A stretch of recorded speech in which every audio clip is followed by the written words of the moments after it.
Good morning, students. Welcome to e-learning tutorial of mathematics. In today's class, we will be discussing about data distribution and histograms. These are the topics which will be discussed in today's class. We will start with the frequently used terms and what are their definitions. Then we will study about frequency distribution and what are different types of frequency distribution, followed by bar graph and finally histogram.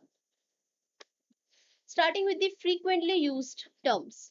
The very first term is data. So, what is data? Data is the information collected for studying and analysis. Few examples of what a data is. For example, you have French class and number of students studying in the French class. It's a data.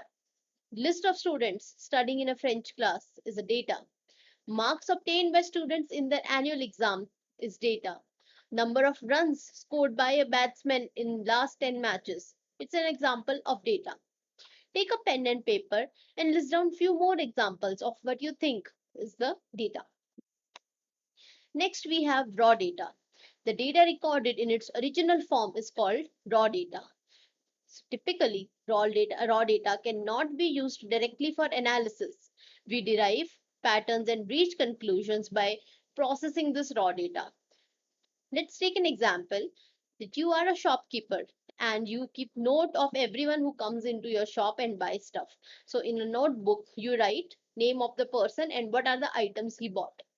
This is just a raw data. It's in a copy pen. You cannot directly use it to process or reach conclusions just through this data. Once you input into a system, you calculate on top of it, then it becomes a data which is usable. So you have to process the raw data in order to make it usable. And once you process this raw data, you get it in the correct format, then you can derive patterns and reach conclusion by processing the raw data. Another easy example would be when your teacher checks your exams answer sheets, they write marks on top of it, or and they will also note down those marks on a piece of paper for them. That is a raw data. It cannot be used directly, but once it goes into a proper sheet, a register, where or into your report card where all the marks are written, they add up and a percentage is calculated. That becomes your processed data, the data which you can use to derive patterns finally. Next is observation. A single piece of information in the data is called an observation. A very simple example could be suppose 10 students gave mathematics marks. Now the list of 10 students along with their marks is data. But each student along with marks he got would be an observation. For example, Rohan got 90 marks in math. It's an observation, a single piece of information of the complete data, right? There are few more examples listed, like Simran's class is 6B. So if you have a list of students along with the section that they belong to, a single piece of information in that would be Simran belongs to class 6B. So that is just an observation in the complete data. Use your copy pen, write few more example of what you think observation could be. Next we have range. Now what is range? Difference between the highest and lowest value of the observations in a given data set is called range of data. Let's understand this with a very simple example. Suppose four people gave mathematics test. I have written four students' name and their marks in mathematics. So each observation is Rohan 20 marks, Simran 15 marks, Priya 10 marks, Ankit 12 marks. Now what is the smallest value in this observation? 10 marks. And what is the highest value in this observation? 20 marks. So as I mentioned, range is the difference between highest and lowest value of the observations, which means 20 minus 10 equal to 10. It means the range of this data set is 10. Next topic we have frequency distribution. Now before understanding what is a frequency distribution, let's understand what do you mean by frequency. So the number of times any observation occurs in your data is called the frequency. For example, 10 students gave mathematics marks. Out of 10 students, 6 students got 8 marks. It means 8 marks is an observation, and number of students which got 8 marks is 6, which means the frequency of 8 marks is 6. I hope you understood frequency. Now coming on to the definition of frequency distribution. Then for the data set, for every unique observation, you figure out what is its frequency and then you write it in a tabular form.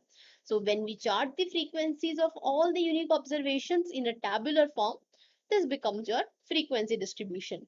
We will understand more about it through examples. There are two types of frequency distribution, starting on with the very first, ungrouped frequency distribution.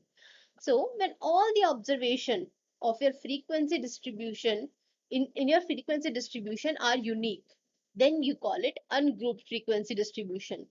And in what case do you use this ungrouped frequency distribution? When your data or your observation is not of a very large range, it's of a very low and small range, and each of the observation repeats a lot of time. In that case, you use an ungrouped frequency distribution. Taking this example, this shows for last 25 days, number of students absent on each day. So day 1, 9, 8, 6, 10, 5, 6, 10, and so on students were absent each day. Now, easiest way to draw a frequency distribution table is first sort your data in the ascending order, which means you start with the smallest data point that you see here, which would be 4, and you write all the time 4 comes. So we have 4 2 times, so we wrote 4. Then we have 5 4 times in the data, 5 5 5 5. So we wrote 4 5 6 7 8 9 and 10. Now what are the unique observations you see in this data? 4 5 6 7 8 9 10. Only 7 unique observations. So in the table you would write number of students absent, which is 4 5 6 7 8 9 10, and frequency becomes on how many how many days there were 4 5 or 6 students absent. So 4 days we know, for 4 students we know they were absent on two two days. Similarly, we had 4 days where 5 students were absent, we had 4 days where 6 students were absent, and so on and so forth. So this becomes your ungrouped frequency distribution. Each observation is written separately here. You have not grouped any information here. 4 is a separate observation, 5 6 7 8, each of the observation is written separately. Next we have group frequency distribution. When range of data is high and observations are not often repeat, we group the data in several groups and then record frequency of each group. Such form of representation is called a group frequency distribution. Let's take a very easy example for this. Suppose your final exams, which is of 100 marks. Now, each student can get any marks between 0 to 100. It could be 0, 0.5, 1.5, 2.5, 60, 60.5, 70, 70.5, 71 marks, 72 marks, 72.5 marks. So there are so many possible marks which a student can get.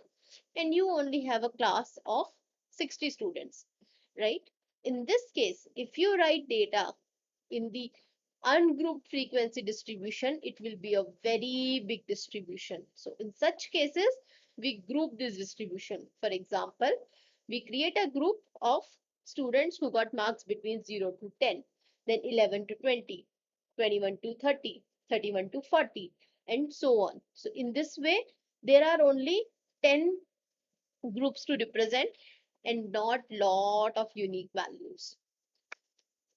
Now we will understand few terms associated with frequency distribution, and then we will move on to an example for much better and clearer understanding of what a group frequency distribution is. As I said that we can group data in multiple classes like 0 to 10, 11 to 20 and so on. Now the groups, each group in which you organize the data, it's called a class or interval.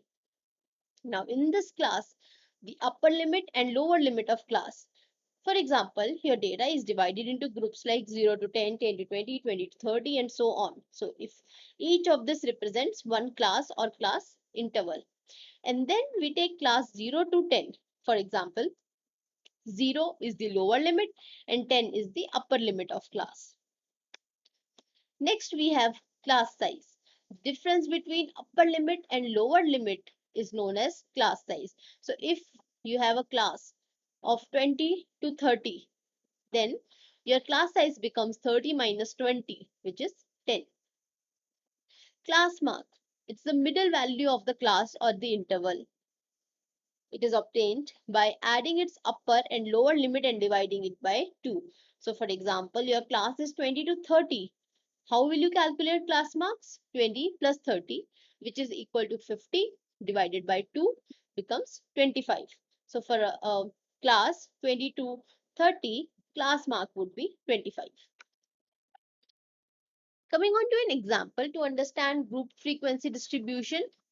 So this example gives you the data which shows number of books read in a year by 50 people. So one person read 16, another person read 17, 18, 3, 7, 23 books, and so on and so forth. So this is given for 50 people. Now, first we have to tell what is the range of the given data. As I told you earlier, the easiest way to approach is to first write the data in the ascending order. So we wrote data in the ascending order: 0, 1, 2, 3, 4. Each of the observation is noted. Now, as we discussed earlier, what is the range of a given data? Highest observation minus lowest observation. So highest observation is 24 and lowest observation is 0.